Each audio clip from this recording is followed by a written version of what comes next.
Hey guys, welcome back to Nobunaga's Ambition Taishi on the Mysterious JG. I seem to be dedicated to ending this game tonight, but it's going to keep me up all night, it seems like. Because I really just feel like any minute now it's going to end. No matter how many times I say it, it'll still sneak up, like Thief in the Knife styles, biblical illusion styles, when it finally happens. I guess any given city we take could be the last one, I don't know. Encircle the enemy. Encircle the enemy. It does no good to die. Seems the battle has been decided. We will surrender. What I want to do with these captives? Oh, it looks like one of the Uesugi boys is willing to come work for us. Is that the guy who's like the rival for power? The adopted son rather than the biological son? Or whatever. We are not going to execute Hideyoshi at this point. If I was going to do that, I should have done it a long time ago. Thank you for choosing me, my liege. Thank you. Didn't think I'd get away unarmed. Isn't that usually what the girls... Well, the female characters, excuse me, not the girls. Let's the go. female characters usually have that dialogue. Follow me.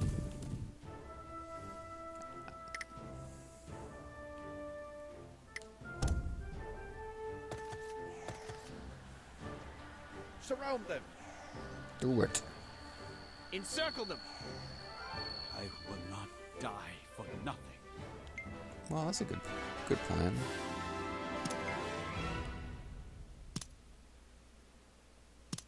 Kicho also released. Let us go. Let's go. Cool. I don't know what their main castle would be. Nagashino. They had a big battle at Nagashino that was of historical importance. Let's go to... Oh, we're not at war with them, are we? Huh? Well, soon fix that.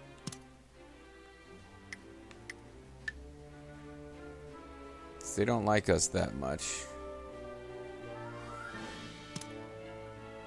Send out word. Prepare for battle. You will ruin the peace of the land by waging war. I cannot allow this. Koskabes are on our side.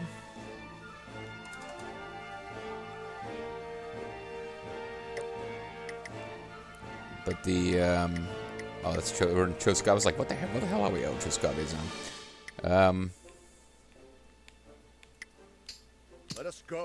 I mean, I could have waited around for them to attack me because they were apparently planning to. Instead, we're going to take on Katsunari Amy Mizuno.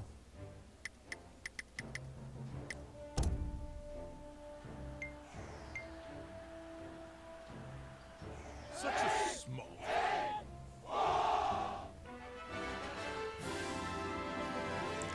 Seems unlikely we captured Nobunaga. We did not. Where did he end up? There's Toshie. There's Nobunaga. I guess we'll just keep chasing him around in the hopes that I can capture him. Advance. Seems unlikely that he would be a peaceful, Oh, but they're gathering an army again. It seems like they gather an army to defend Nobunaga when he's personally attacked. Don't think they're going to be able to gather an army of much size, though. I cannot die yet. Seems the battle's been decided. We will surrender. Hey, Keiji's going to work for us now. For a second, I thought Hideyoshi was, too, but he's just the beginning of the list of guys who's not going to work for us. I surrender you! Oh, thank you. Didn't think I'd get away unarmed. Well, I mean, we're going to make fun of you. Let's go. Cause you personal shame, but that's it. Advance. Kenyo Honganji? Been a bit of a rival for us throughout this series. Or at least throughout the fighting the Oda part of it.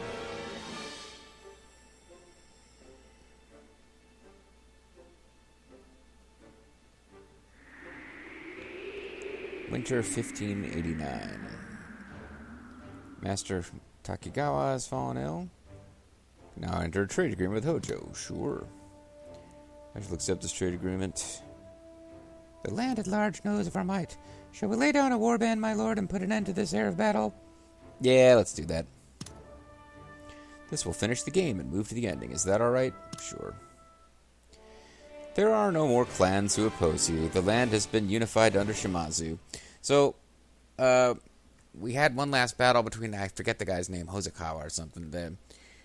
He forced the Bloody Handed to fight on his own ground, but wasn't able to hold the Bloody Handed back, and we were just about to attack the Tokugawa, to the great excitement of Kalanawari Sanada. But really, for me, the final boss battle was when we had our own head of the Shimazu,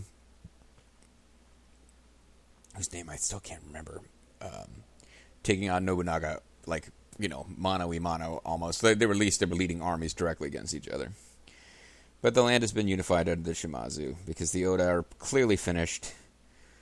The Hojo and the Uesugi, none of those clans that are left could possibly stop us. We are at least as powerful as Hideyoshi was when he put down a war band and declared rule over the land. Not as centrally located, although I guess by now we are holding the same territories. He was, actually not that far off now that I think about it, because the Hojo, Uesugi, it was like it was the western part of Japan that was really more pacified. These other clans all agreed to serve under Hideyoshi for a while, and eventually the Hojo had to be destroyed. So, I could envision us, being considered the head of the land and still having to fight the Hojo. The Hojo were, the last standouts. But if the Oda are willing to surrender, they really should figure it out. National Peace Edicts. The Soboju Edicts, or National Peace Edicts, carry substantial meaning. So connotes all, meaning the edict applies to all lands and people across the nation. Uji connotes to do nothing, as the edict outlines that daimyo are to do nothing to instigate war with one another. And we got a generic daimyo looking out. We might have, specialized ending screens for one or two famous daimyo, but it doesn't look like the Shimazu were famous enough. Yoshihisa. With the National Peace Edicts in effect, many who have depended on war as a way of life will find themselves twiddling their thumbs. That they can't act without your prior consent proves that you are the rightful unifier of the nation.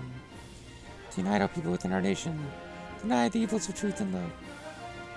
Protect the world from devastation and our people within our nation. Fight the evils of truth and love to the extent of reach the skies above. Yep. You're right. The peace edicts are representative of my power. My personal power. Oh, yeah. There can only be one victor to emerge from the Warring States era. He who is victorious in battle. As that victor, I alone am fit to unify this nation. I will not tolerate dissent or insubordination. I feel kind of bad that Serena C, or somebody who's actually, because this is not a speech the Bloody Handed would be giving. He's probably annoyed by the peace edict. But a Serena C would be a good one to be here, because, Vulture B didn't even watch this series. But, anyway. It was necessary to destroy those who shirked the edicts with a demonstration of military might, or the edicts would lose their binding power. So now's when you can say we sent the Bloody Handed, Vulture Bobo, and some of the other... Because Vulture Bobo, he didn't really show up at the end. I think I parked him in one of the 3 cities that didn't march. But we sent, Bloody Handed, Vulture Bobo, Kalanawari Sanada. They all went out there and basically... Master Miller, they went out and defeated the Hojo after this. That's what we can say. The war-torn age that had preceded the edicts had given birth to a new, modern form of authority. One that held the means to win any battle, but exercised its influence in a deterrent capacity to prevent needless bloodshed, rather than propagate it. That's right, we got the nuclear deterrent that is Vulture Bobo.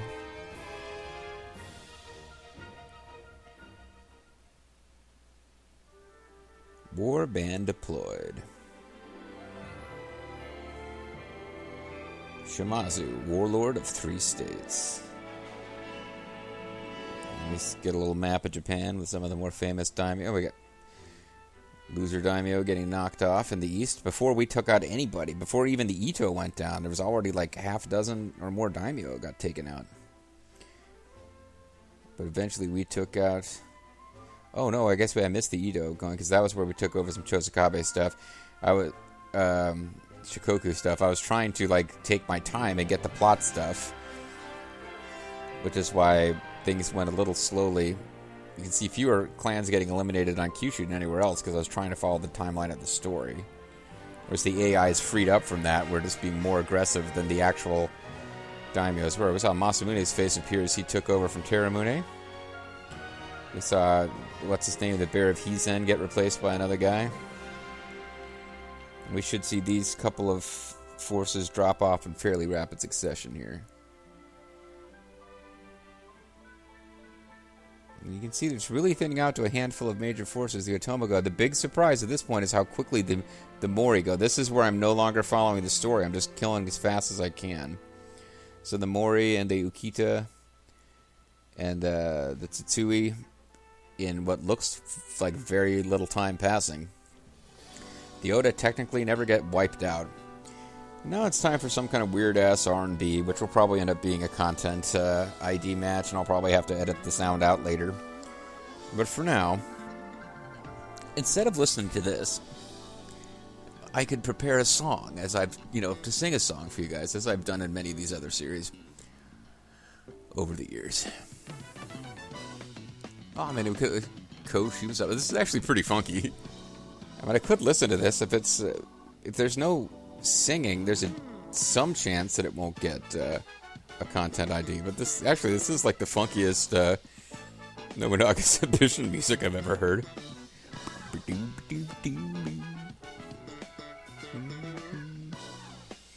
Yeah, it's actually pretty funky. This is going to be a real short concluding video at this point.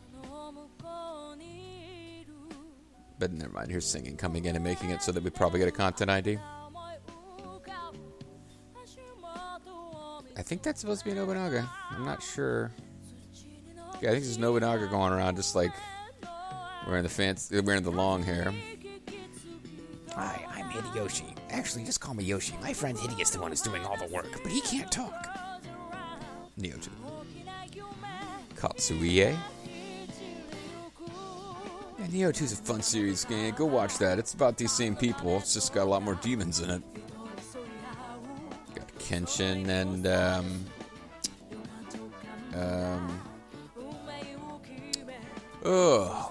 Kenshin and Shingen. Sorry.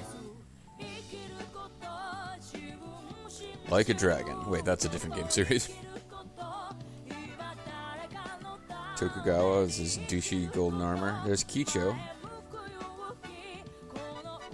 I mean, that's a pretty portrait, but doesn't come across as the same level of freak that Nohime does in these Samurai Warrior series. But Masamune just jumping right in the middle. It's like, yeah, I saw Yukimura off to the side, but I'm Masamune. I'm Masamune. Nobunaga taking care of that longer hair. A little bit more kempt now in his new look, but then he dies in Hanashi. It's fine. Okay, so I don't know how long these credits are gonna go, but now I could do a little song or something, I suppose. No, okay. See, it's nice pictures though. I was trying to think of something. What would connect with the fact that, like, what made this Nobunaga's Ambition run different from some of the previous ones? I've done 2 runs of the prior game. One is the Oda, and then one is the Date. Oda in central Japan, Date from the frozen north.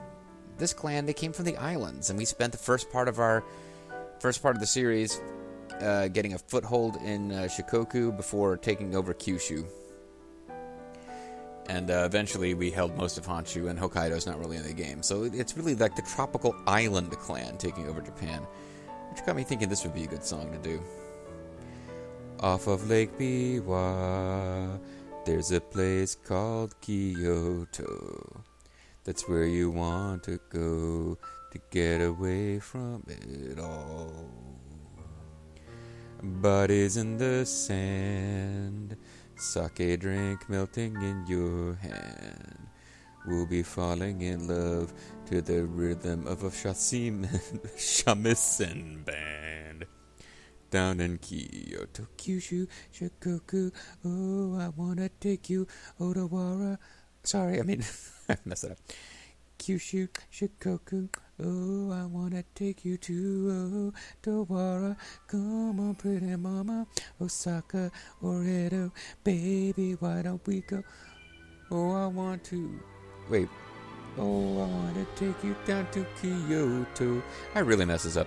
We'll get there fast and then we'll take it slow. That's where we want to go. Way down in Kyoto. And I didn't come up with the thing for the Martinique line. Oh, man, you know, I actually took a minute to come up with goofy, fun lyrics and then managed to slaughter the song. Oh, well. There you go, guys. Nobunaga's Ambition Taishi. Did I get one full playthrough of this game enough to really get value out of it? Maybe. A game that takes this long to play through once, kind of. This was fast for a Nobunaga's Ambition game, but still a Nobunaga's Ambition game. You don't need to do like 10 playthroughs of it before you've gotten your money's worth. And this was a Christmas gift. I've gotten in the habit of just having a couple of video games on my Amazon wish list so that come Christmas time, it's easy for people to find something that's not criminally expensive to buy as a gift. Sometimes I'll get like Bean and Bobo will go in on, you know, a gift if it, you know, they don't have a lot of money to spend. I'm not getting into their finances or anyone else's, but they got kids. You know, my sister and her family got kids. So yeah, sometimes it's like, I got a handful of items that are in that $40 to $60 range, and people can buy one of those, and that's nice, and it's good, and this was one of those gifts. I wasn't sure I was going to bother to get this for myself, but since somebody bought it for me, I decided, let's play it, and I hope you guys enjoyed it. I didn't have as many people doing the whole play-along, writing in-character stuff, maybe as I did in my last playthrough of Rise to Power. But people were having fun with it. Actually, I think the people who were writing along with this one were people who had written along with that one too. As I'm recording this, Hana Takatatsu's stuff has fallen off.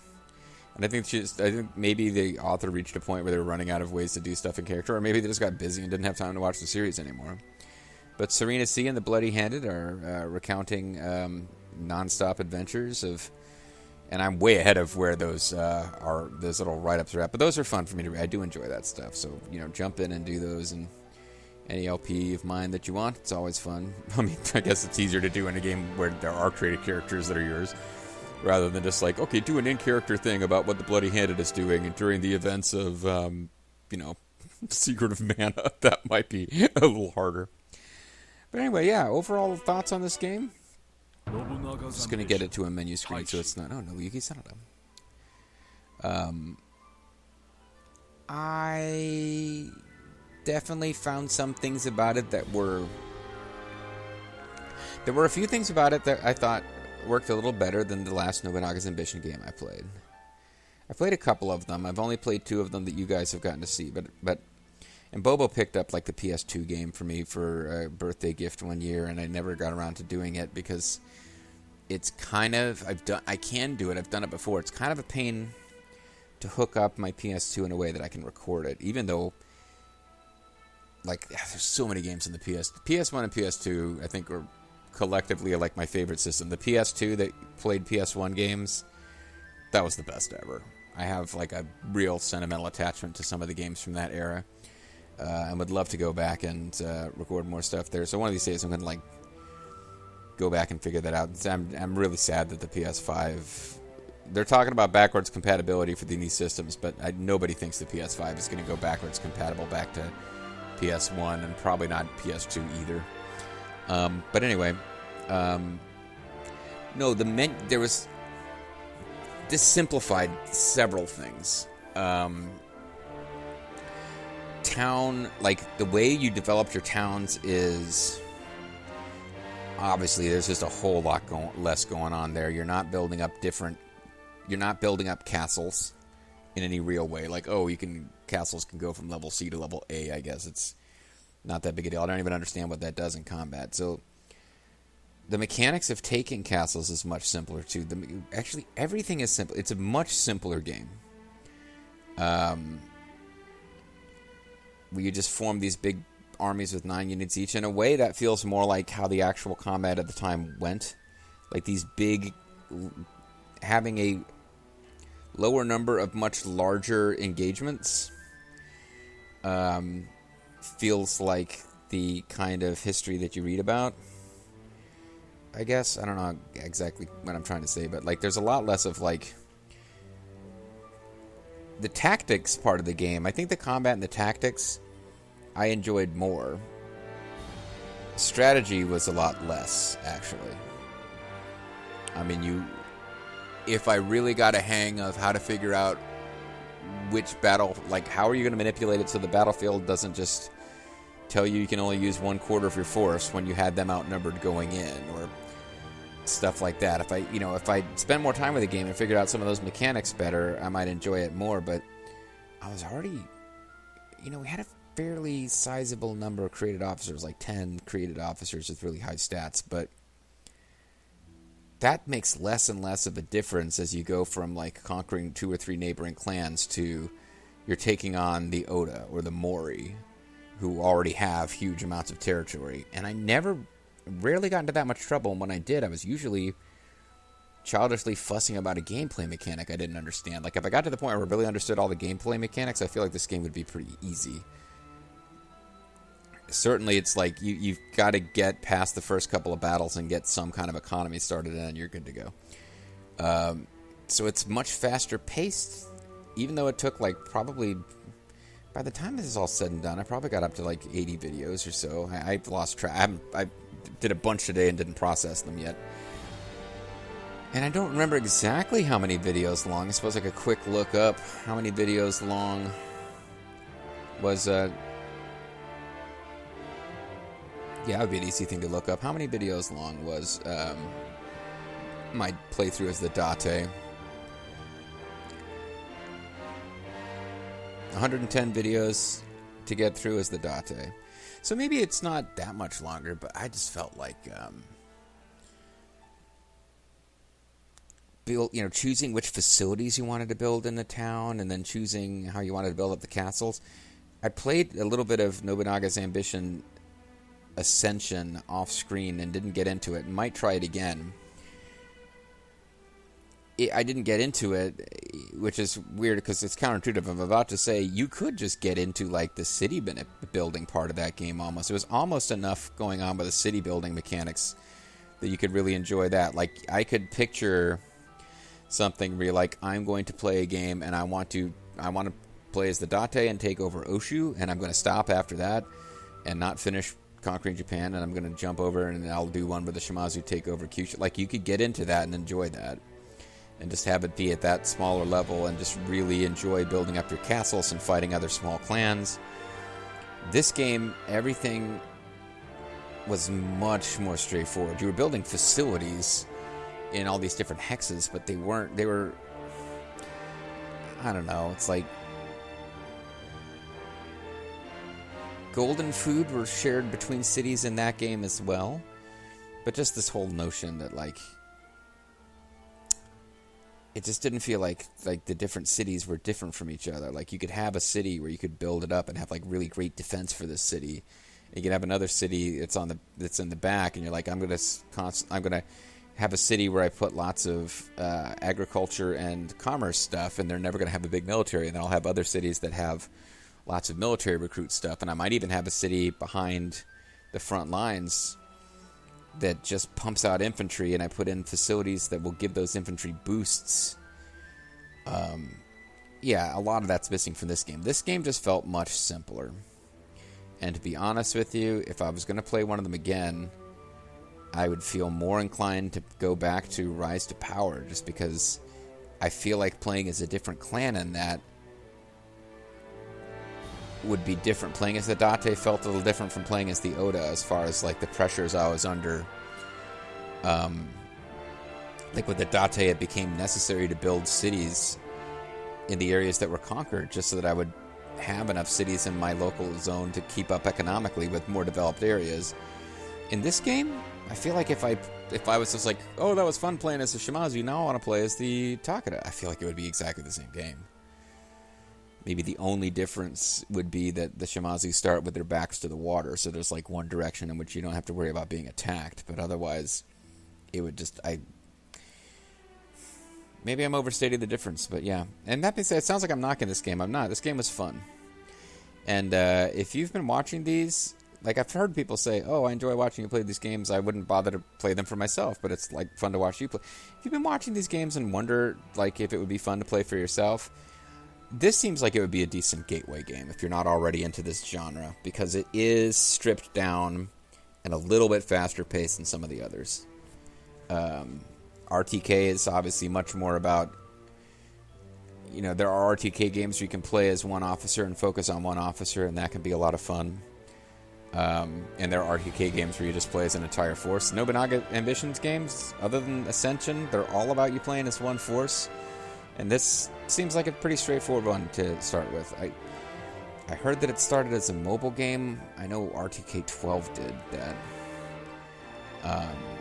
This seems like it would be very complicated for a mobile game, but not that complicated for a PC or high-end console. I don't know. Anyway, I'm blathering now. For anybody who's interested, I have had people popping up, not on this LP series, oddly enough, on other series, like not long-term role-playing Conquest of Asia games, ask me if I'm going to play RTK 14.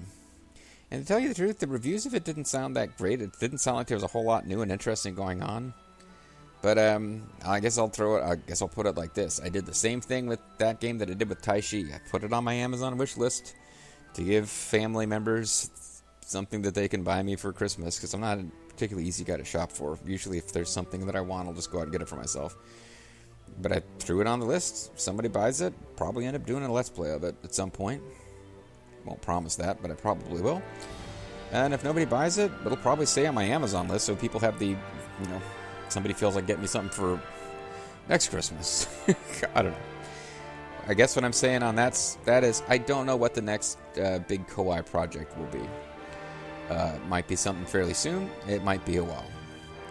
I end up doing one once a year just to have something to offer as a donation incentive for Surfall's charity stream, but I never promise that until I know it's ready to go. So there's a possibility this will be the last one of these. Probably not, but it could be. And if so, I hope you enjoyed it, because I had fun with this one. It's a good fun. I've really been enjoying. It started really with my last Nobunaga's Ambition Let's Play.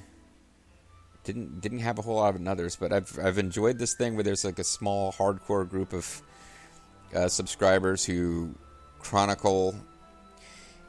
I feel bad if people feel pressured to do it for every video, even if there's nothing to say. That might be a reason why some people start and then stop.